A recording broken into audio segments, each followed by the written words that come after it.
Go ahead and get started. My name is J. Daniel Gomez Martinez. You can call me Daniel for short, and I am a career advisor with the Career Development Center. I'm also assigned as a career liaison to the College of Science and Mathematics and the Laos College of Engineering. So I just want to welcome you for today's webinar on Zoom and virtual etiquette. I'm going to pass it along to the co-presenter to introduce herself. And Nora, you're muted.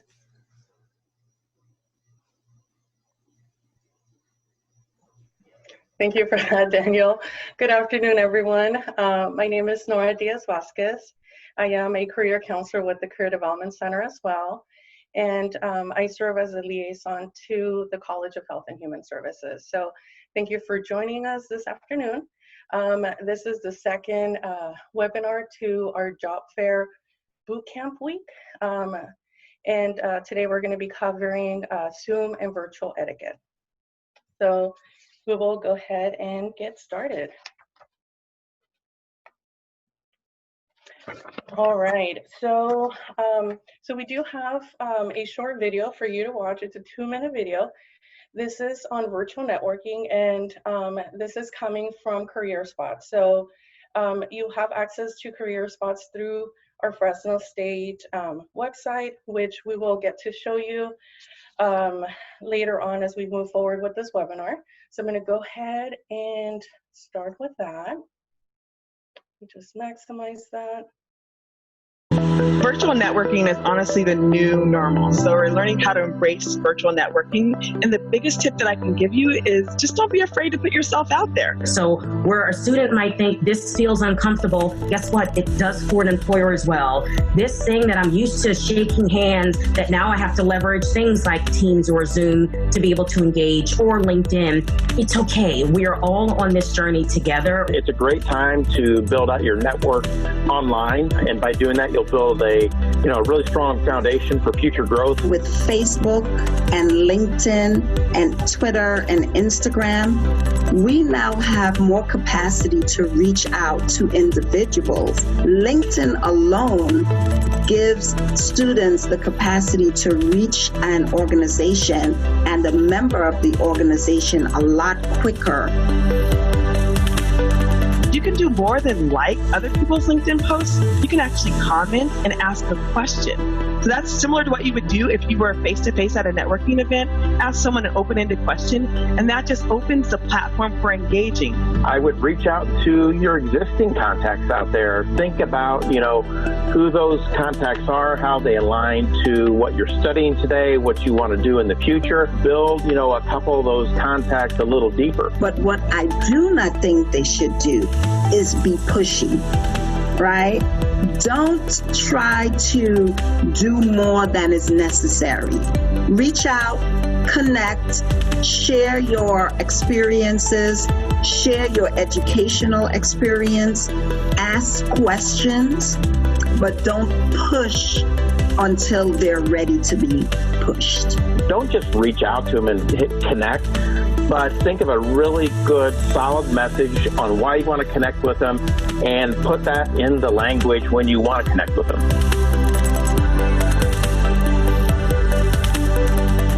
Engage with employers, engage with your colleagues, engage with fellow students, and be able to forge relationships, because that now is our new norm. You may meet someone and connect with them today, and hey, maybe it's not the right company nor the right job, but you never know where they're going to go or where you're going to go. So it could build that foundation for the future.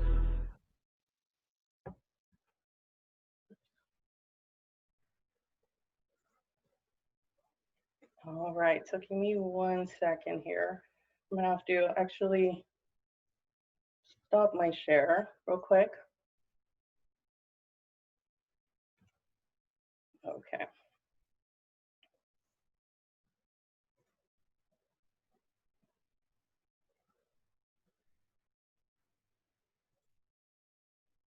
All right, so thank you for your patience with that. Now, one of the reasons why Daniel and I were wanting to show you this video is we kind of wanted to set the tone for today's webinar, right, with just how things are nowadays in terms of how you might connect with an employer, how you even can connect with other professionals just to expand your network. So hopefully with this video, again, it kind of sets the tone for what the new normal, I guess, is. I know that term has been used a lot, but a lot of things have changed since March of earlier this year. So again, going virtual is something that as a student might not necessarily be the most comfortable, but as you saw, it might also not be the most comfortable for an employer or for that person that you're connecting with. So I think that together we're just kind of learning, right, to figure out how all of this stuff works. And so today we'll be sharing a few other videos with you and some tips as well that we think will help you through this journey, especially for our upcoming career fairs. We have 3 of them, and we'll share more details about those later on today, but those are all virtual career fairs. And so again, with things kind of changing and technology changing, we hope that this kind of sets the tone for what you're going to see as we move on with the webinar today. And we wanted to make this as engaging as possible, so we wanted to add some videos and also create some discussion. So on that note, we wanted to ask you as an attending to go to the chat feature and maybe share one thing that you learned from this quick video.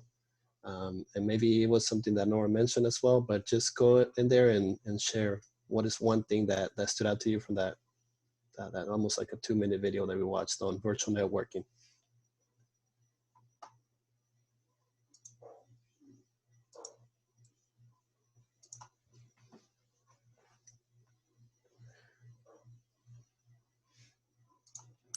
So I'm gonna go ahead and type what I learned from that video real quick.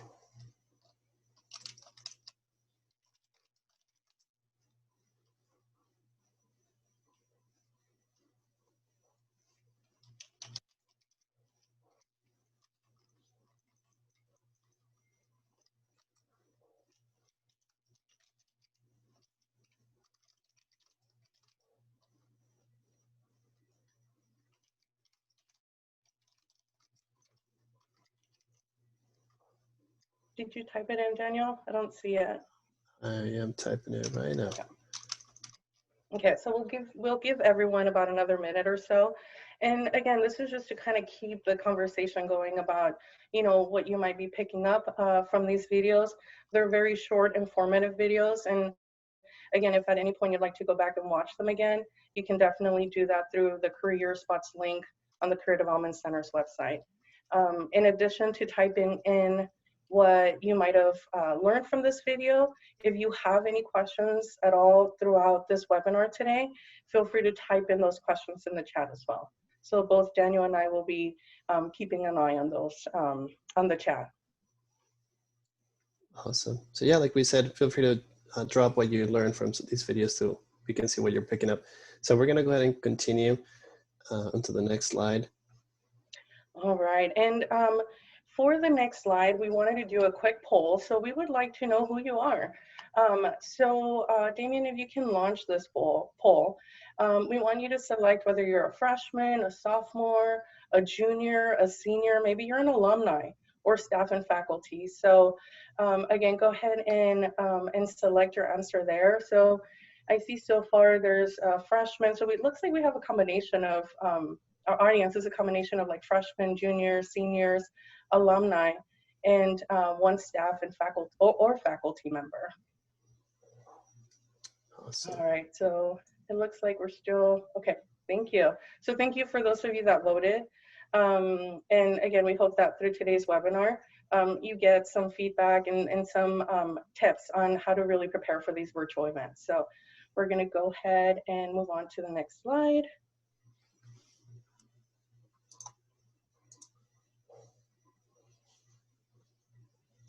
All right, so like Nora mentioned, this fall semester we are doing things quite very different than when we usually what we do a career fair at the Seymour Center or somewhere on campus.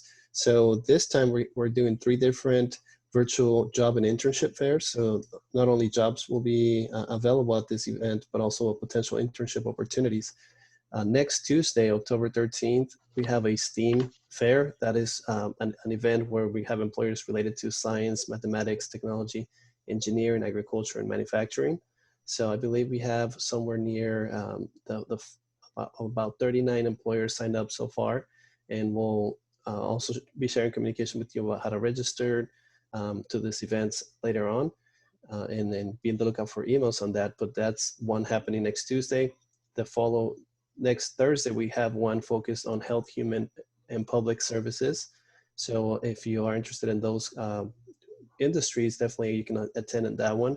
And we have another one the following week on Wednesday, October 31st, same time period, 10 to 3 p.m., focus on industries of business, media, and creative careers. So all students from all years, like freshmen through graduate and even alumni, can attend these fairs. So feel free to check out all of them and then scroll and see what employers are attending each event. And then you can also schedule 10-minute sessions with these employers. And that's kind of the point of this workshop. We want to show you how to be prepared for those 10-minute sessions and things to take into consideration, given that you're going to meet with them virtually. So to reserve your spot, we'll be sending more communication, and feel free to check out our website. It is through Hire Fresno State or internal job board system that is going to have a video conferencing feature set up for these events. So definitely check out Hire Fresno State. We have a webinar tomorrow to show you the step-by-step process on how to sign up and how to register for those 10-minute slots. So be on the lookout for more information coming up soon.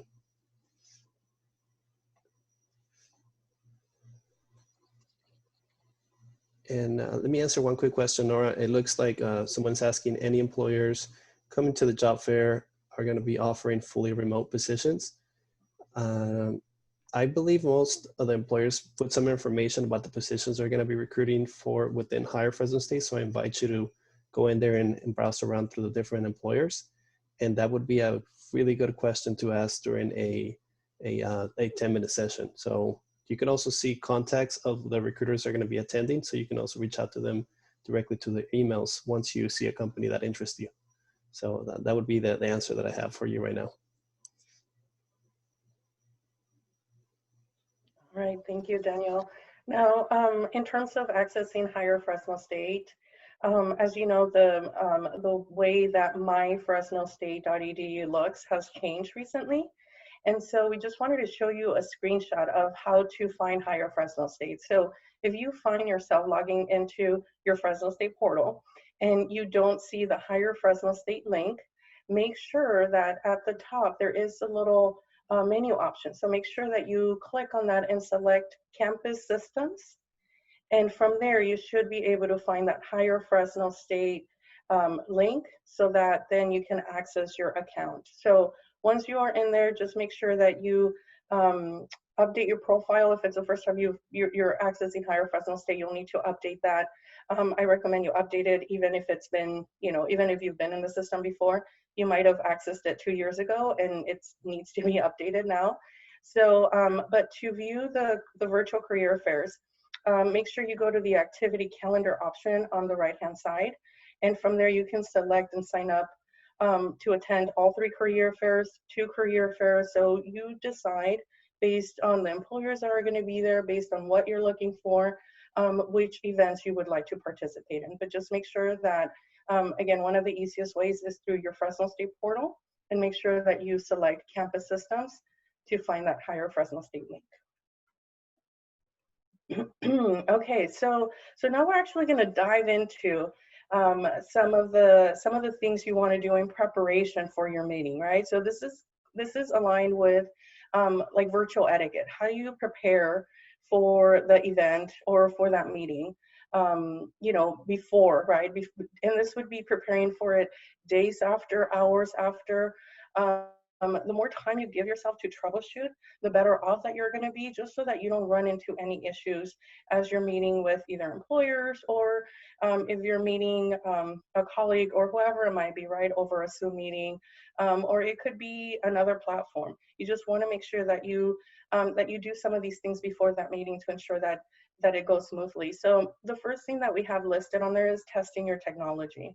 So it's really important that whether you are using a computer, a laptop, or a tablet, that you test the platform and that you become familiar with the platform that is going to be used for that event. For example, with a tablet, you might have to download an app where if you are using a computer and a laptop, you just go online to the web address, right? Or you might just click on that link, on that meeting link, without having to download an app to actually get access. So, excuse me. So again, making sure that that you are familiar with that platform and that you're testing it on your system. The other thing is you want to make sure that your video and your audio is working, and you know, you want to play around maybe a little bit with, you know, with those settings and test it out with a friend or a family member just to make sure that they can hear you, that they can see you clearly.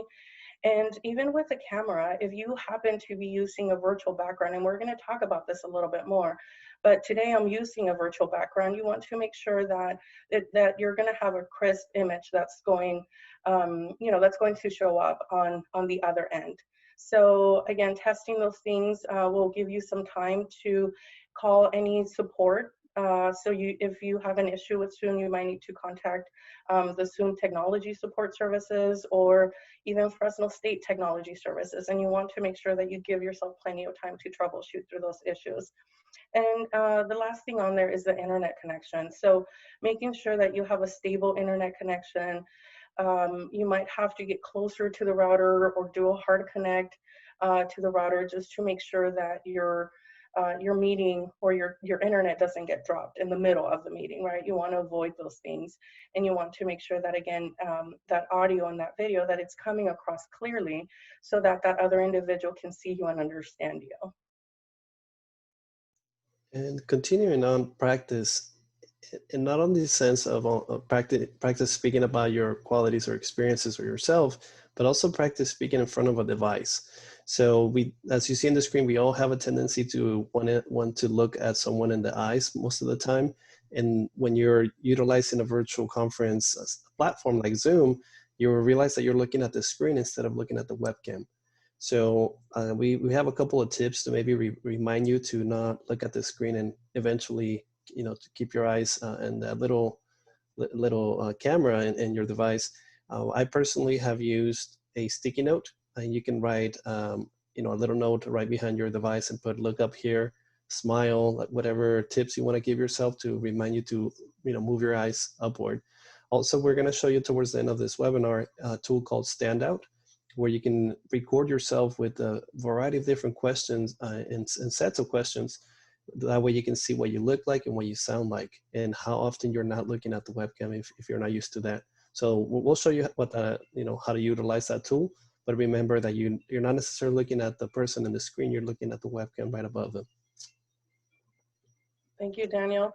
Now, in terms of Dress for Success, so as you might have seen, one of the images on the first slide for this webinar today had a drawing. It's like a comic, right? And that person was like wearing boxers. It kind of looked like. So, you know, one thing to remember with a webinar or a Zoom, a virtual type of event, is that you still want to dress up from head to toe. Now, one of the reasons why you still want to do this is because you will carry yourself differently. And for example, I know that when I'm wearing a suit, sometimes I pay more attention to my posture or just the way that I'm speaking, or even like my nonverbal communication, right? And so you want to do everything to make sure that your mind is in that professional mindset. And a lot of times that goes back to how we dress, because when we dress up, we tend to feel better, and we tend to feel more confident as well. At least I know that happens for me. Now, the other thing is, before your event, you might want to try on those clothes, especially with, you know, us being home more often, not being able to go out as much. I don't know, we might have gained, I know I've gained a little bit of weight, right? And so you might want to try on your clothes just to make sure that it feels comfortable and that, you know, and that it looks good on the camera. So I don't know, I actually have a friend who lost weight during COVID. So, you know, you could be on either spectrum, right? And there's nothing wrong with that. But yes, you want to try it on, make sure you feel comfortable. If just like with a typical interview, darker colors with little to no patterns are best. And especially when you are, projecting yourself across the camera, if you have a really busy pattern, it might be quite distracting. And it might even be sometimes hard for that other individual to focus on you, on your face, right? And on the things that you're saying. So your clothes, jewelry, or makeup, those things can sometimes be a distraction. And so you just want to make sure that that again, you try everything on, see what it looks like, and make sure that you are not or that person that you're meeting with, that they are not distracted by anything that they might be seeing on the camera.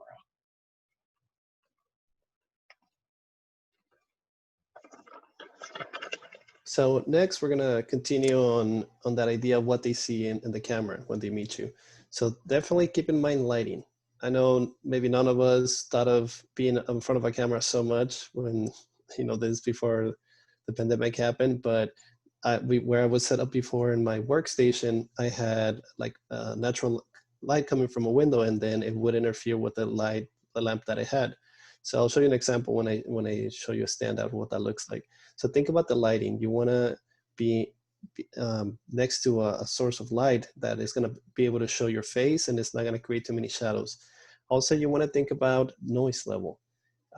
Most of us are at home, or we're in our apartments, and there's also other people living with us. So also other living things, so like pets. So be mindful of speaking to these individuals, or if you have a pet, put it in a different room, or maybe have someone take care of it for that day, to limit the amount of distraction or noise that could happen during that session that you have with an employer.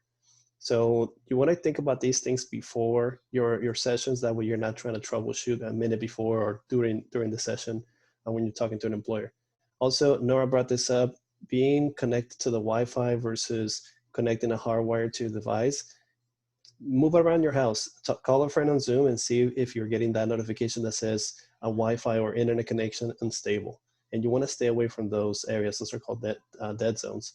So you want to make sure that you have that good internet connection. That way your sound or your image is not breaking through when you're communicating with these individuals. All right. Now, in terms of virtual backgrounds, and again, I can't see myself right now, but I do have a virtual background going on during this webinar.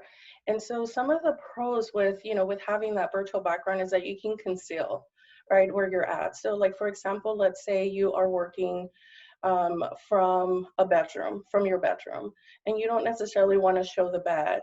Or you might be in the living room and have the TV on the background, and that could be, I don't know, distracting, especially if you have somebody that's like watching TV, right? All of that brings up other issues with sound.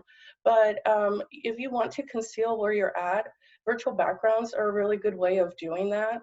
I, for example, work from what we call our guest room, but there is a bed in here, so I didn't really feel like showing that today. It does have a white cover, so it tends to kind of blend in with the white walls. But but for today, I figured I'd use that virtual background, so that way you get to see something different, right? Now you do want to be careful though with the image that you are using as your virtual background. So make sure you stay away from anything that's controversial. Daniel just the other day was mentioning how one of his students' virtual background was like a picture of himself, a blown up picture, and that might be a little distracting, right? Maybe not the best way to utilize a virtual background. So just keep in mind the audience. And again, you want to make sure that the focus is on you and not on what is going on behind you. Now, some of the cons to the virtual backgrounds is it could be the quality. So depending on what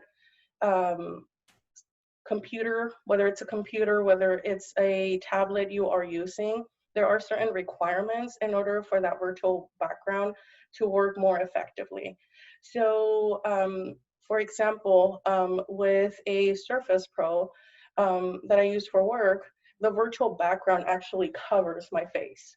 So it doesn't have the hardware needed in order to work or to show the virtual background effectively. So this is something you're going to want to test out beforehand. because you want to make sure that if you are using it, again, that it's working properly and that it's not going to be a distraction for the other person, and that it's compatible with a device. So there's definitely a lot of pros, but you have to look at some of those cons as well and really kind of think about, what might be best for that given meeting. Yeah, so continuing on things you want to do before the event or before your 10-minute session with the employers that you schedule those sessions with, is you want to look at what kind of, this goes back to that question we got, what kind of positions they're offering. Are they offering jobs, internships? What is the company about, or what type of majors they're recruiting for? And we do have a webinar tomorrow during the same time, the lunch hour. If you're not able to watch it, it's going to be in our YouTube channel. So we encourage you to learn all these tips to gather that information and be able to engage in those conversations, maybe about the company, the positions, or what you have that they're looking for.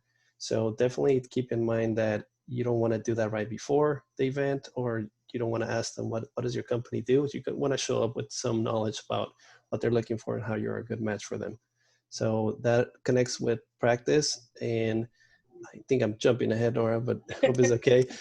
Just that introduction about yourself. We are going to show you a little brief clip on that, on what things you should be bringing up when you first start the meeting, and how to showcase those projects that you've done, those classes that you've taken, or any experiences that you have. That way the employer gets to know you right away. But is there anything you want to add to that one? Yeah, so just with the practice, as sometimes it's really difficult for us to talk about ourselves, right?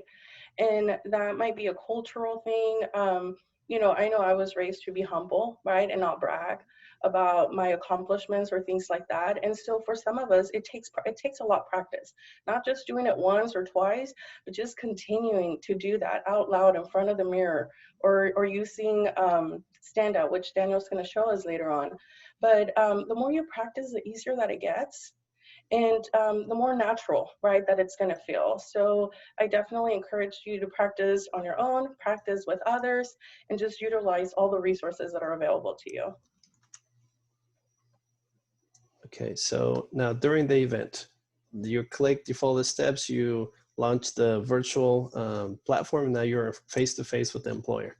So you definitely want to have your resume in front of you. That way you can maybe make references and have those words ready to describe your experiences or skills. You also want to have maybe a notebook or a piece of paper and a pen ready to maybe write some notes that they're going to give you. Most of the employers may ask you to complete an application after your conversation with them, and they might provide you different tips or instructions on how to fill out that application online. So you want to have something to write down those instructions, and just feel that it is not like a test or like a closed test book exam that you're going to be in there. So just know that it's okay to look down and jot down some notes and then be able to answer a question that they may have. And you want to tell about your 30-second commercial, Nora? Yeah, so with the introductions, Daniel kind of touched on this a little bit, but some of you might have heard of like the 30-second commercial. Some people call it the elevator pitch. And so again, this is something that you're going to want to deliver and to have prepared ahead of time, so that when you are with that employer, you're able to tell them a little bit about yourself, and you want to kind of connect that commercial or that pitch to what they're offering, right? So you want to kind of connect who you are, who they are, and who they're representing, so that way there's like a meeting right in the middle. So so we're going to show you a quick video on that in just a little bit. But as it might have been mentioned before, there is that How to Sell Yourself in 10 Minutes or Less webinar on Thursday at noon. So hopefully you can join us for that, or you can view the recording on the YouTube channel. And that 30-second commercial, again, that's your introduction for any meetings, for the career fair, any networking type of event. It could be the answer to tell me about yourself during an interview as well. So having that 30-second commercial or elevator pitch ready to go and sort of, kind of engraved in your mind to a certain extent, right? You don't have to memorize it word for word, but you do want to remember some of the key components that you're going to share.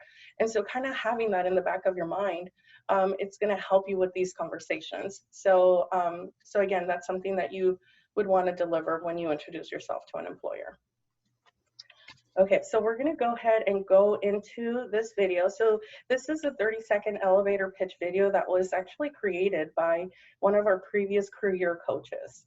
So I'll go ahead and play that, and then we'll talk about it in just a minute. Yeah. If sound is a little too loud, remember you can lower your volume as an audience member. Yes, thank you for that.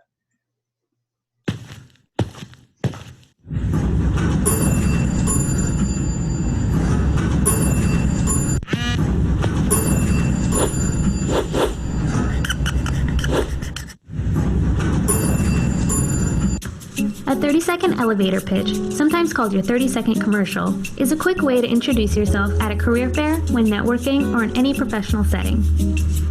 Start off with a quick intro, your name, year in school, and major. Easy, right? Next, mention your plans for the future. What field are you interested in? Let the other person know your goals. Then, talk about the steps you've taken to get there. Briefly describe your experience or skills that you've developed to help you reach your career goal. Finally, if you're talking to an employer, mention how their company fits into your career plan. And there you have it, a 30-second elevator pitch. Create one and you'll be able to approach employers with confidence. So, what's your pitch? So on that note, let's try this again. Maybe there was one thing you didn't know about your elevator pitch that you learned in that really quick video.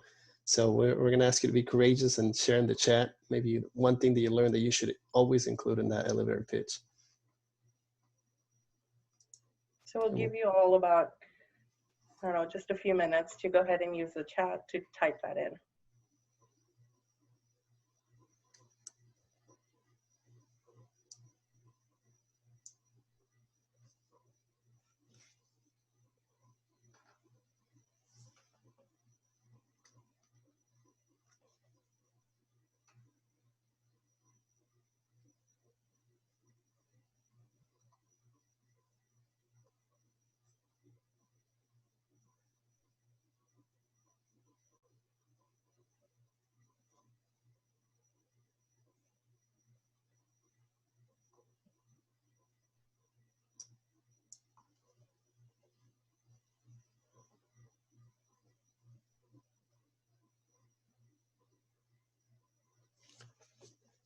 All right, thank you. We have a comment right there.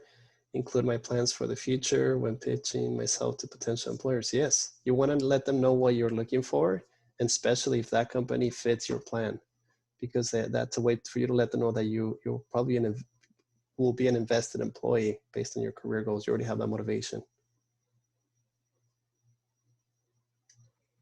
Awesome. Yeah. All right, thank you. Okay, now, and I believe this is like the last slide for during the event, right? So again, you're in that particular meeting with an employer, a potential employer. And so it's really important to engage and be attentive. So there's some tips on there on, what you should do. The first one I think is really important. Silencing your phone and any other devices. So you're trying to, again, avoid distractions. You want to make sure that you're looking at the camera. And sometimes what happens is, if you get a call in the middle of that meeting, or if you get a text message, you might be prompted, right, to look down and start typing. And so you want to avoid that. That can come across as being very disrespectful, as just not being interested in what that other person has to say or in that meeting at all. So what you're trying to show is enthusiasm for being there, and you want to make sure that you are as attentive as possible. Again, don't stare at your phone while other people are speaking. So, we kind of depend on our phones nowadays. So it's almost natural for us to constantly look at our phones. And you'll actually be surprised if you start counting how many times during the day you look down at your phone. I bet you would be surprised at, at how many times that actually is. So you might actually maybe want to put your phone away so that it's out of sight. So out of sight, out of mind.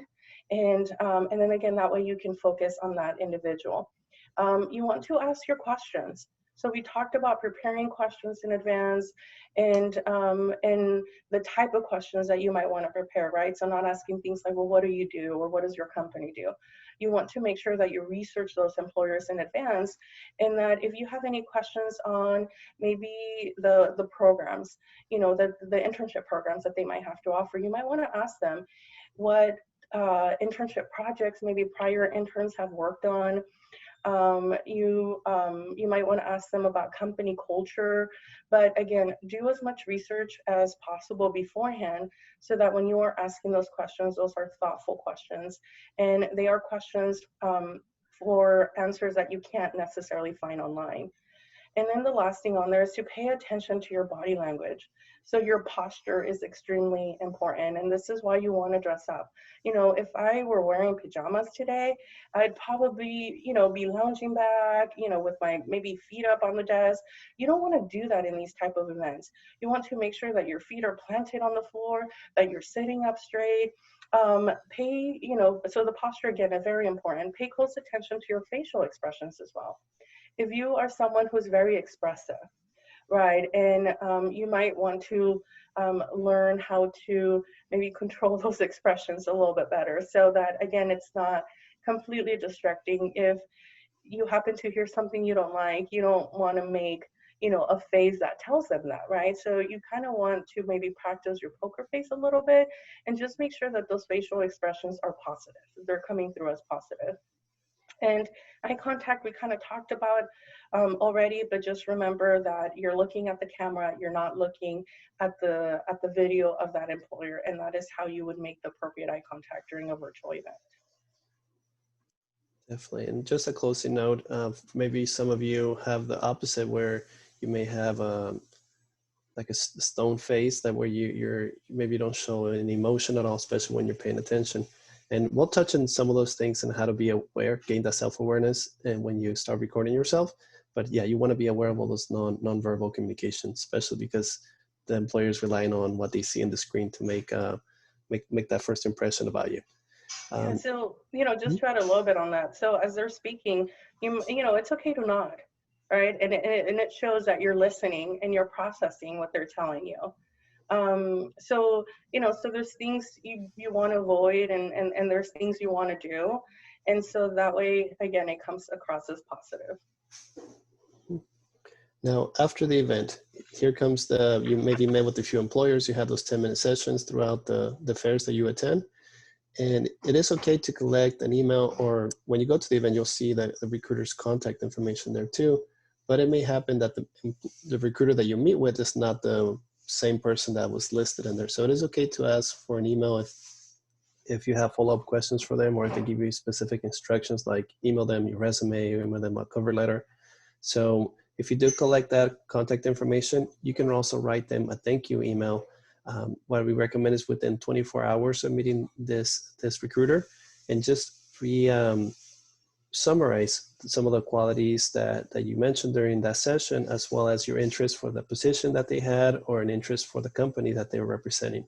So it is okay to send an email follow-up.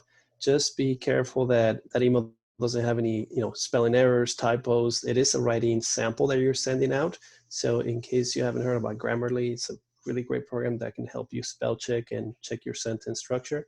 So make sure, or just have someone else take a look at it before you hit send. So you can send a thank you note as well. But I think you wanted to share a story on type notes, Nora? Yeah, so if you know, for example, that employer, you know, is working from their office, right? And they happen to send you an email and you can see their mailing address.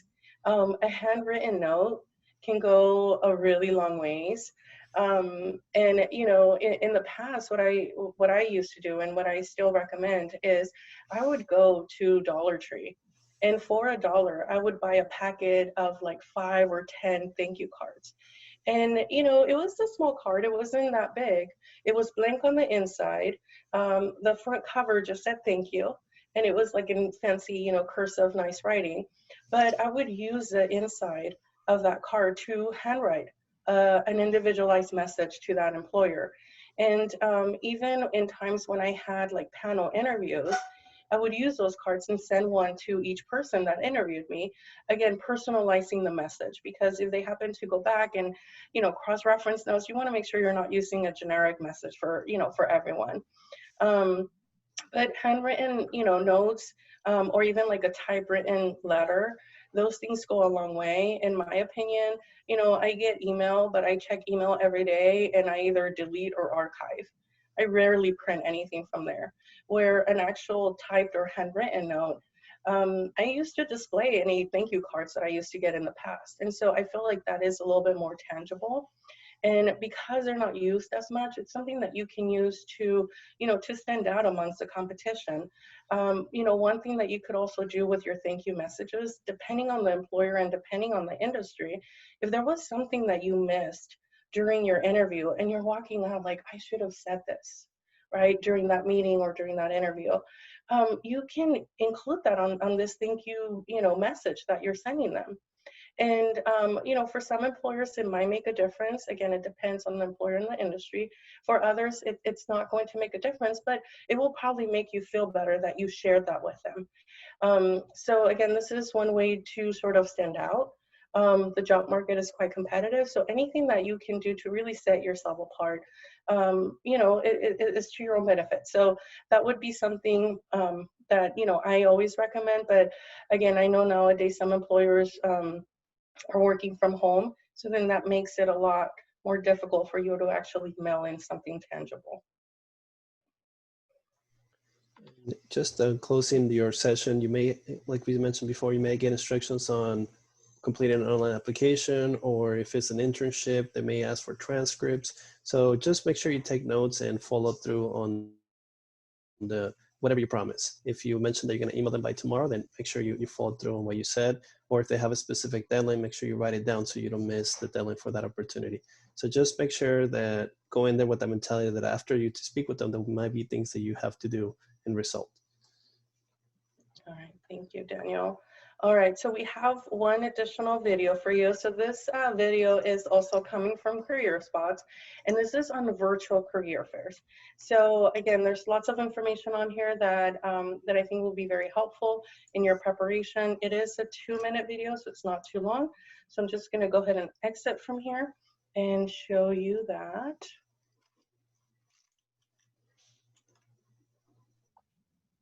Virtual career fairs, and they existed in the past. Today, they're everywhere. Career fairs that once were on campus are now going virtual. One thing that hasn't changed is preparation and research and practice. When you register for the career fair, identify what companies will be there and which employers you want to speak to. Then go do your homework. Learn some of the news features that are happening for that particular employer and share that when you come into the virtual career fair. Have some kind of points to make so that we acknowledge that you have done a little bit of work and are an educated and prepared candidate, and then ask questions relative to that information that you've learned. What type of roles are they hiring today? When are they hiring? What type of background? Jot down some notes. And as you find out those positions that they're recruiting for, understand how it aligns to you, go to the job posting just like you did when you were on campus and look at what the company's looking for in the specific position to see how it aligns to what you bring to the table. Think about your professional presence, how you're viewed. Maybe it's not putting on a full suit, but if anything, a collared shirt, and really thinking about your professional presence, because that's just as important as your technical capabilities and research agency. Prepared. You also want to make sure your background is good, that you're in a good place. Get prepared 15 minutes early. You want to be sitting in front of your computer, posture up, and you're ready. Hey, how you guys doing? I'm happy to be here. Thank you for inviting me. Some kind of enthusiastic personality shining through. And be focused. It's now more important than ever to be really focused and understand what companies are still out there hiring great college grads. Some other things as you're attending virtual career fairs that aren't different than in-person career fairs are send a thank you note. LinkedIn is a great resource. Send them a quick note and connect on LinkedIn. It's an easy way to keep that network fresh. Any way you can differentiate yourself from your competition, it's going to give you an edge. All right, so hopefully that was connecting the dots of some of the things we were sharing in the previous slides, and now you're hearing it from employers themselves. So everything we're telling you is we also hear from them, and maybe they've shared some light on other things to consider. If it's okay, Nora, due to the time, can we go on to the next section so Yes. we can just do a quick recap? So here in the screen, you're going to see 7 do's of video conferencing etiquette. So things that we definitely encourage you to do. So, be courteous to the employer. So it is sometimes hard to know when to speak and kind of how to not to interrupt the other person. So when they're asking questions, you can mute your mic to fully hear them.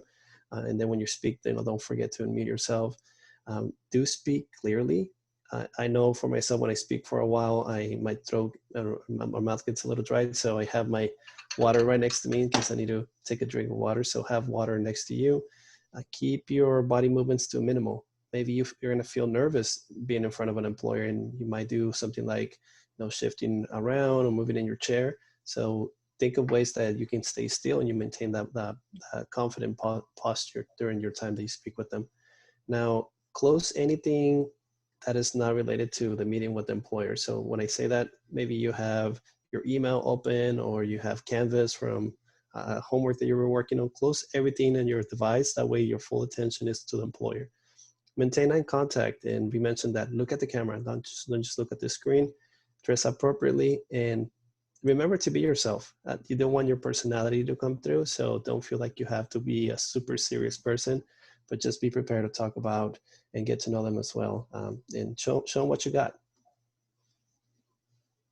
All right, now in terms of the 7 don'ts for video conferencing etiquette, so don't make distracting sounds. And again, these might be sounds that you're either making or that are coming from other places in the room. So just be aware of those surroundings. Don't shout.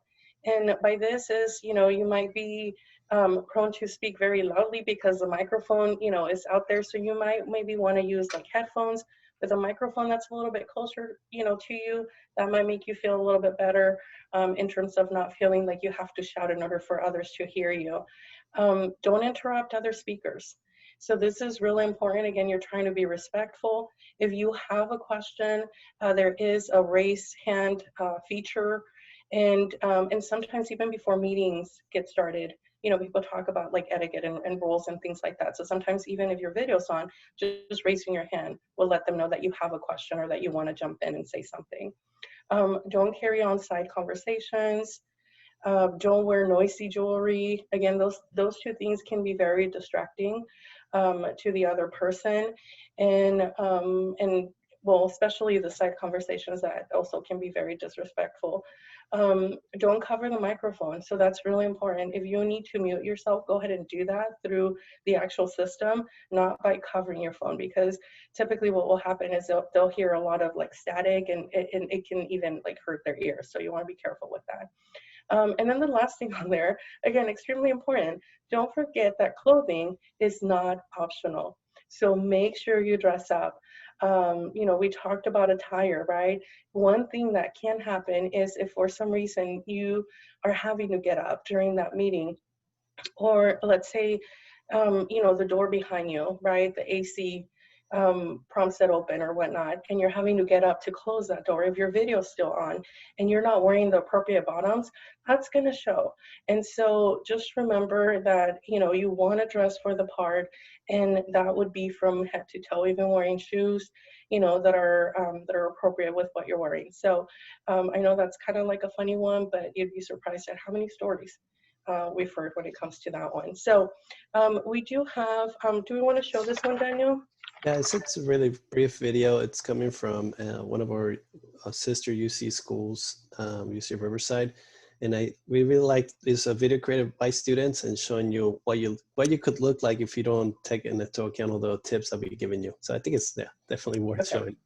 So I'll go ahead and play this one.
hopefully that brought to life what we've been telling you, how that all that could be really distracting in your session.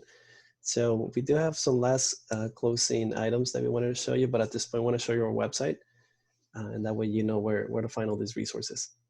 Yeah, so when you go online, and I think I'm just going to stay in the PowerPoint since we're running out of time, but please make sure that you visit the fresnostate.edu/careers website. Two of the virtual resources that I wanted to show you were our Pinterest and our career spots, which is where some of those videos have been coming from. And there's a lot more than obviously what we showed you. So you have this whole video list of just short videos. They're usually 2-3 minutes, maybe 4 minutes tops, on information on whether it's to help you with your job search or even with internship search. So those are very informative. I encourage you to take a look at those. And then on our Pinterest board, you will find boards on interview attire, career fair preparation. There's interview attire for men, for women, gender neutral. So there's a lot of information on there. Jordy Buram, one of our career counselors, she actually oversees this, and she has done just such a wonderful job with it. So make sure you utilize those two things. The Pinterest link you will actually find along with our social media link. So there is an icon for Pinterest, for Facebook, for Instagram, for our YouTube channel, and our LinkedIn page, all on our website. And they're on the right-hand side. On the left-hand side, under the menu. So you will see those on any page that you go into, and you just click on the icon for whatever site you'd like to visit. And again, that's one great way to kind of stay connected and stay updated on new events or new things that we might have going on. Okay, so another tool that you'll find in our homepage is called Standout. And when you log in there, you're going to see exactly what you see in your screen. There's pre-recorded sets of questions we recommend. There's one called the top 10 interview questions that you can complete. There's one on behavioral interviewing, and there's some specific to your major out there in the system too. But what you see in your screen for Standout, you're going to be able to see yourself recorded and hear and see what you look like, especially when we talked about those nonverbal communications. You will also see a transcript of everything you said, and it'll try to transcribe as close as it can to what the words you're pronouncing, but it would also show if you're using a lot of ums, likes, those time fillers. That way you can practice your elevator pitch or whatever answer that you want to prepare for them. So you can definitely utilize that tool 24/7, and it's just at your fingertips when you go to our website. We do have another resource within our for students section that is called LinkedIn interview resources. And there are 26 questions in there that are popular in any type of interview setting. And you can see it, the question, what does it mean, examples of answers. And some of them do have a video and then a breakdown of why that was a good answer. So a lot of great resources, especially if you do get stuck with specific questions, you can see and maybe reflect on how you have been answering to improve your interviewing skills. So those resources are also on our website. And then just make sure you practice, and you can get feedback on both platforms. So with Standout, you can submit that to our office, to your liaison if you'd like, or to anybody really that you'd want to get feedback from. And then from LinkedIn, you can request feedback from your connections. So really great ways to just practice talking about yourself and practice some of those interview questions. All right, so this is just a reminder for the 2 webinars that we have coming up later on this week. So tomorrow is the Virtual Fair Guide and Research Companies webinar. And then on Thursday, we actually have Jackie Kennedy, who has, a vast experience in recruitment. So she is going to talk about how to sell yourself in 10 minutes or less. Again, that's how much time you'll have with employers at the virtual career fairs. So I really encourage you to attend both. But if you can, again, they'll be located in our YouTube channel. So the one from yesterday, Resume Ready, if you missed that one is already up on our YouTube channel. So feel free to check that out and subscribe, so that way you get notifications when new videos go up. All right, so it looks like we're about 3 minutes away from the hour. So if you know, if you have any questions, again, feel free to use the chat at this time. But we did want to show you all of the staff that are currently working in the Career Development Center. So there is a team of experts, you know, that are working very hard behind the scenes to make sure that, you know, that you get any answers or any help that you might need, you know, as a student throughout your journey at Fresno State. On here, you will find our phone number, our email address, that website address as well. And we do have a virtual career cafe that is open Monday through Friday from 10 a.m. to 2 p.m. So from our website, you can click on the virtual career cafe image, and that'll take you directly there. Or you can go online just to bit.ly/FS Career Cafe, and then that should take you into that Zoom meeting as well. Anything you want to add, Daniel? No, just feel free to reach out. Nora and I are going to go to the virtual cafe right after this. So if you want to have a conversation with either one of us, we'll see you there. But yeah, just utilize all the help that we have available for you.